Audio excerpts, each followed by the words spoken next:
बुद्ध भगवान एक गांव में उपदेश दे रहे थे। उन्होंने कहा कि हर किसी को धरती माता की तरह सहनशील तथा क्षमाशील होना चाहिए। क्रोध ऐसी आग है जिसमें क्रोध करने वाला दूसरों को जलाएगा तथा खुद भी जल जाएगा। सभा में सभी शांति से बुद्ध की वाणी सुन रहे थे, लेकिन वहां स्वभाव से ही अति क्रोधी एक ऐसा व्यक्ति भी बैठा हुआ था जिसे ये सारी बातें बेतुकी लग रही थीं।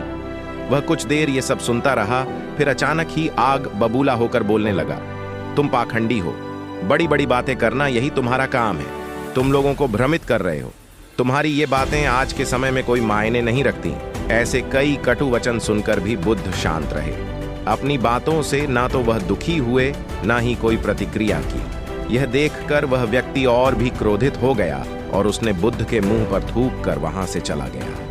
अगले दिन जब उस व्यक्ति का क्रोध शांत हुआ तो उसे अपने बुरे व्यवहार के कारण पछतावे की आग में जलने लगा और वह उन्हें ढूंढते हुए उसी स्थान पर पहुंचा।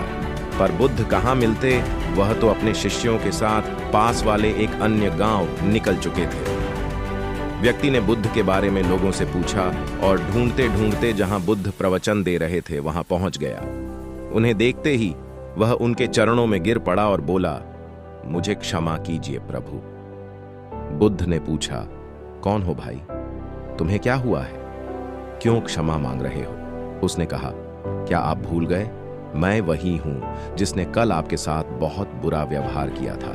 मैं शर्मिंदा हूं, मैं मेरे दुष्ट आचरण की क्षमा याचना करने आया हूं। भगवान बुद्ध ने प्रेम पूर्वक कहा, बीता हुआ कल तो मैं वहीं छोड़कर आया गया और तुम अभी भी वहीं अटके हुए हो।